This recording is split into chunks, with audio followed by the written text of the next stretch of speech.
दर्शन देता है और दर्शन दे करके अब्राहम को एक हुक्म देता है। एक बात कहता है परमेश्वर कि अब्राहम तू ऐसा कर, जो देश मैं तुझे दिखाऊंगा उस देश में जा, और जो जगह मैं तुझे बताऊंगा उस जगह पर जाकर के तू अपने इकलौते बेटे, अब्राहम के पास एक ही बेटा है, उसको मेरे लिए कुर्बान कर, उसकी कुर्बानी दे। और खुदा का ये जो हुक्म जैसे अब्राहम ने सुना और उसने अपने दो सेवकों को लिया, गधे के ऊपर अपनी काठी डाली और अपने बेटे को लिया और लकड़ी चीर के जो है साथ में ले ली और आग भी ले ली और वो चल दिए। 3 दिन का सफर है। तीसरे दिन जब वो उस जगह पर पहुंचे, मोरिया नाम जो है देश है, वहां पर जो है एक पहाड़ है, ठीक है। मोरिया देश में जो है एक पहाड़ है और वो पहाड़ जब तीसरे दिन उन्होंने देखा तो अब्राहम ने क्या कहा अपने सेवकों से, तुम यहीं ठहरो, मैं और मेरा बेटा वहां पर जाते हैं, परमेश्वर को दंडवत करके उसकी इबादत करके वापस यहीं लौट आते हैं। और वो इसहाक को लेके चल दिया, हाथ में छुरी है, आग है, मशाल है और चल रहे हैं। और जो लकड़ी है कुर्बानी की वो किसके ऊपर लादी हुई है? अपने इकलौते बेटे इसहाक के ऊपर। और जैसे कोई वहां पर पहुंचे इस पहाड़ पर, तो रास्ते में चलते चलते बेटा पूछता है कि ऐ बाप, ऐ पिता, लकड़ी हमारे पास है, सारा इंतजाम हमारे पास, छुरी भी हमारे पास, आग भी हमारे पास है, लेकिन वो कुर्बानी की भेड़ कहाँ है? वो तो है नहीं हमारे पास। तो अब्राहम अपने बेटे से कहता है, बेटा कुर्बानी की जो भेड़ है, कुर्बानी का जो मेढ़ा है, मेमना है, उसका इंतजाम खुदा खुद ही करेगा।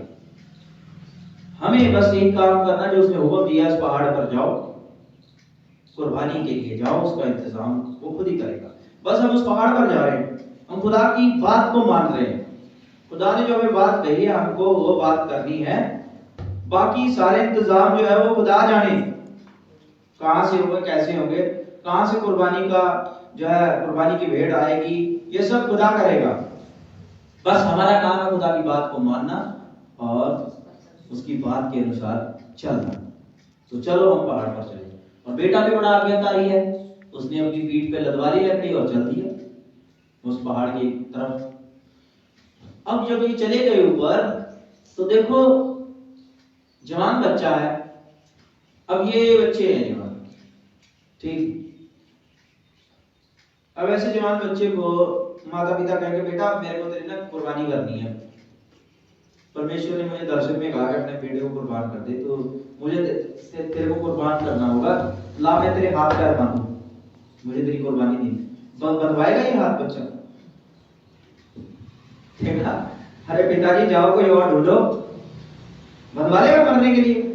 नहीं। वो बच्चा भी देखो कितना आज्ञाकारी, वो भी परमेश्वर का आदर करता है। इसहाक, उसने भी आराम से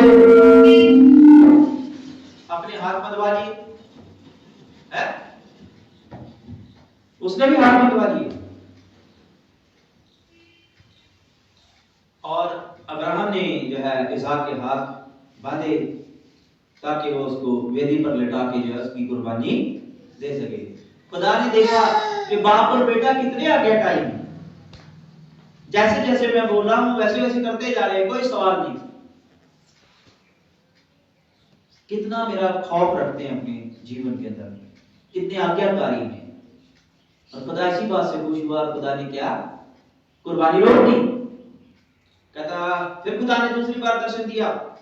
खुदावन का दूत कहता है कि अब खुदावन जान गया कि तू खुदा का कितना डर रखता है, इसलिए इस बच्चे को कुर्बान मत कर। और इतने में क्या है, एक झाड़ी के अंदर एक मेढ़ा, जिसे अंग्रेजी में बोलते हैं रैम, उसके 2 सींग है, वो झाड़ी में फंसा हुआ है।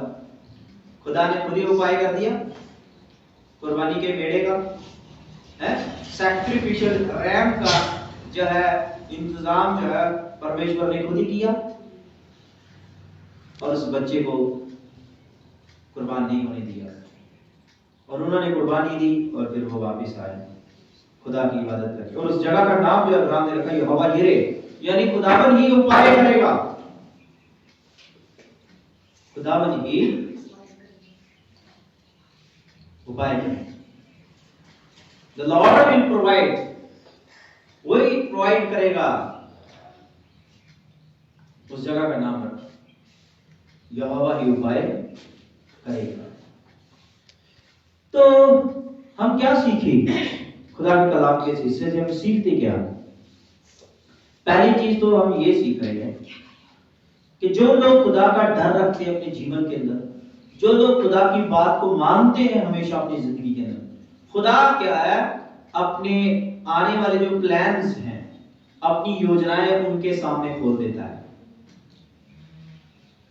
जो लोग उसका डर नहीं रखते, जो लोग खुदा की बात नहीं मानते, जो लोग उसके हुक्म पर नहीं चलते, जो लोग उसके वचन पर नहीं चलते, खुदा उनको अपनी योजनाएं भी नहीं बताता, खुदा नहीं उनको अगुवाई करता। तो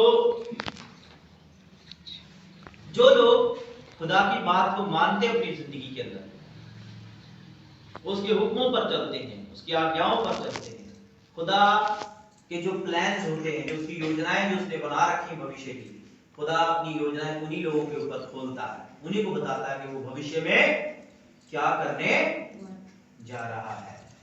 तो अपने प्लान्स को बताता है, यानी कहने का मतलब ये है कि खुदा जो है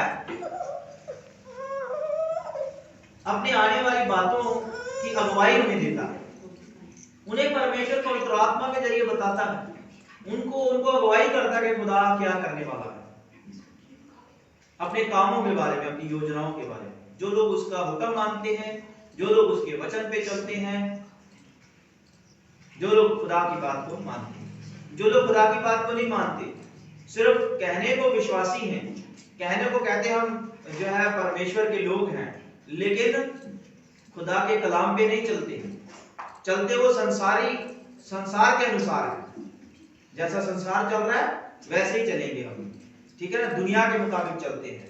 तो क्या है, ऐसे लोगों को खुदा अपनी योजनाएं नहीं बताता, ऐसे लोगों के सामने खुदा अपनी योजनाओं को जो है प्रकट नहीं करता, अपने प्लान्स को जो है जो खोलता नहीं है, डिस्क्लोज नहीं करता उनके सामने।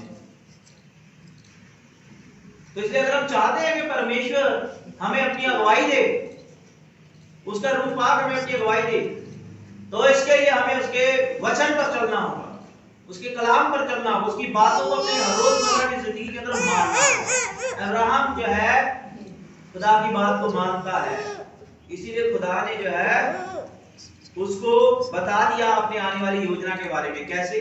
देखो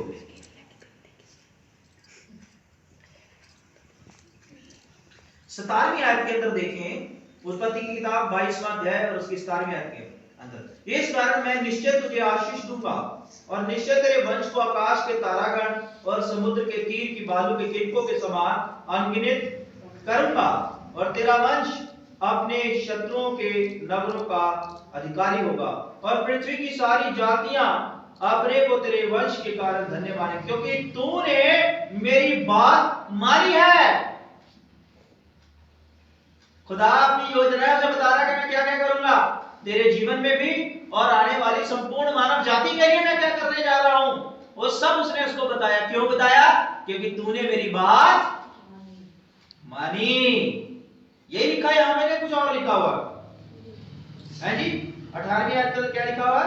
क्योंकि तूने मेरी बात मानी। उत्पत्ति की किताब उसका 22वां अध्याय उसके 18वीं आयत के अंदर, क्योंकि तूने मेरी बात मानी, इसलिए मैं बताने जा रहा हूं तुझे कि मैं तुझे और तेरे आने वाली नस्लों को आशीष दूंगा, और तेरे द्वारा और तेरे आने वाली नस्लों के द्वारा बहुत सारी जातियों को भी आशीषित करूंगा। और दूसरी योजना क्या? कि मैं संपूर्ण मानव जाति का उद्धार करूंगा। कैसे? ये भी बता दिया। अब देखते हैं 7वीं आयत के अंदर, इसहाक ने अपने पिता इब्राहिम से कहा, हे मेरे पिता। उसने कहा, हे मेरे पुत्र, क्या बात है? उसने कहा, देख आग और लकड़ी तो है, पर होम बलि के लिए भेड़ कहां है? होम बलि के लिए भेड़ कहां है? पूछ रहा है वो। अब इसका जवाब, यानी ये क्या पूछ रहा है कि होम बलि के लिए भेड़ कहां? भेड़ क्यों नहीं है उनके पास?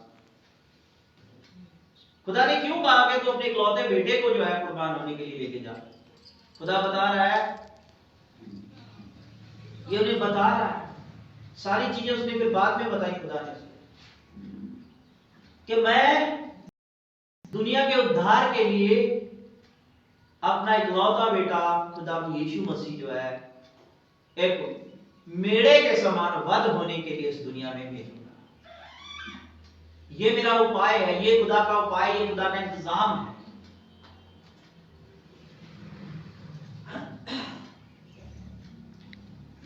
God will provide a sacrificial lamb for the redemption of the world. This is God's plan. That plan God revealed before Abraham. ये परमेश्वर की योजना है जो संसार के लिए कि वो अपना इकलौता बेटा एक मेढ़े के समान वध होने के लिए जगत के उद्धार के लिए भेजने वाला है।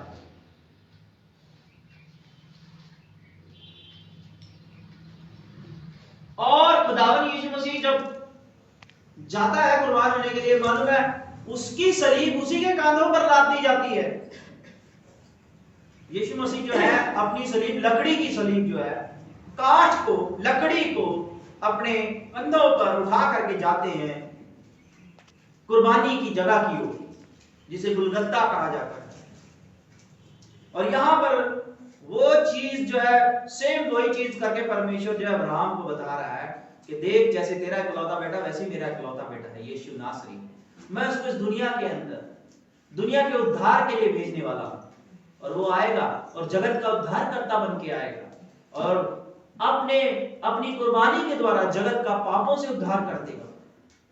ठीक है, वो अपनी सलीब खुद उठा करके जो है कुर्बानी की जगह की ओर जाएगा, जैसे इसहाक अपने कांधों पर चीरी हुई लकड़ी को लेकर के मोरिया देश में उस पहाड़ की चोटी की ओर बढ़ रहा है।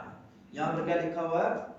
तीसरे दिन, चौथी आयत के अंदर, तीसरे दिन अब्राहम ने आंखें उठाकर उस स्थान को देखा और उसने अपने सेवकों से कहा, गदहे के पास यहीं ठहरे रहो, ये लड़का और मैं वहां तक जाकर और दंडवत करके फिर तुम्हारे पास लौट आएंगे।